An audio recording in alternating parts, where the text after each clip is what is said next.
जी बिल्कुल, चेयरमैन तहरीक इंसाफ इमरान खान की गिरफ्तारी के बाद मुख्तलिफ खबरें उनकी आ रही हैं कि अटक जेल में वो किस हाल में हैं। कल उनके वकील नईम पंजोता उनसे मुलाकात करके आए और उसके बाद एक प्रेस कॉन्फ्रेंस की गई। मखदूम शाह महमूद कुरैशी ने भी तहरीक इंसाफ का अगला लाहेअमल उसमें शो किया और आज इस्लामाबाद हाई कोर्ट में इमरान खान की एक पटिशन दायर की गई है उनके वकला की तरफ से कि इमरान खान को अटक जेल से अडयाला जेल मुंतकिल किया जाए और उनको क्लास ए दी जाए जो साबिक वज़ीर आज़म को दी जाती है। वो तमाम सहूलियात जो साबिक वज़ीर आज़म को जेल में मिलती हैं वो तमाम सहूलियात उनको मिलनी चाहिए। उनके वकला की तरफ से गुज़श्ता रोज़ ये इंकशाफ किया गया और आज अदालत के सामने भी ये मौक़िफ़ रखा जाएगा कि इमरान खान को जेल में सी क्लास दी गई है और किसी किस्म की कोई फैसिलिटीज़ नहीं दी गई।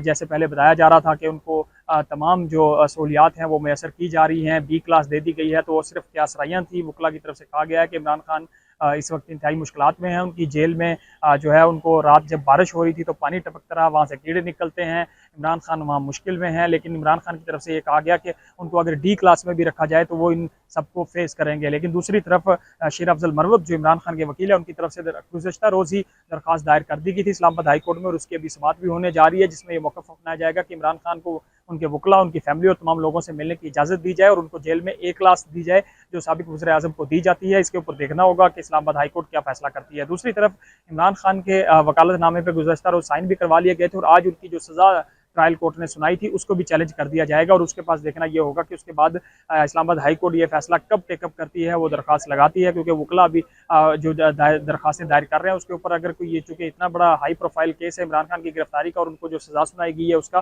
तो इसके ऊपर कोई सिंगल बेंच बनता हुआ दिखाई नहीं दे रहा। अगर ज़्यादा जजेस साहिबान पे कोई बेंच बनता है तो जजेस साहिबान छुट्टियों पे है, तो देखना बाकी है कि इस्लामाबाद हाई कोर्ट जो ये फैसला चैलेंज किया जा रहा है जो आज मुमकिन तौर पे कर दिया जाएगा, तो इसके ऊपर क्या डिसीजन लेती है और इसको केस को कब टेकअप करती है। दूसरी तरफ इलेक्शन कमीशन की तरफ से खबरें आ रही थी कि इमरान खान को पार्टी चेयरमैनशिप से हटाने का फैसला कर लिया गया है इलेक्शन कमीशन की तरफ से और कुछ देर में उसका नोटिफिकेशन भी जारी कर दिया जाएगा, लेकिन नोटिफिकेशन अभी सामने नहीं आया। जो इमरान खान के इलेक्शन कमीशन के वकील है बैरिस्टर गौहर, वो भी इस्लामाबाद हाई कोर्ट पहुंच चुके हैं और उनकी तरफ से कहा गया है कि इलेक्शन कमीशन ऐसा कोई भी गैर आईनी इकदाम करता है तो उसको चैलेंज किया जाएगा। इलेक्शन कमीशन के पास ये इख्तियार ही नहीं है कि वो जब एक शख्स को सज़ा हो जाए और उसके बाद वो उसको पार्टी चेयरमैनशिप से हटा दें। तो देखना ये होगा कि इमरान खान केस के हवाले से अब उनका मुस्तकबिल क्या होगा, कितने देर तक वो जेल में रहेंगे और आने वाले दिनों में कितनी जल्दी उनको रिलीफ मिलेगा, ये दिनों का मामला महीनों में चला जाएगा, ये सब कुछ देखना बाकी है।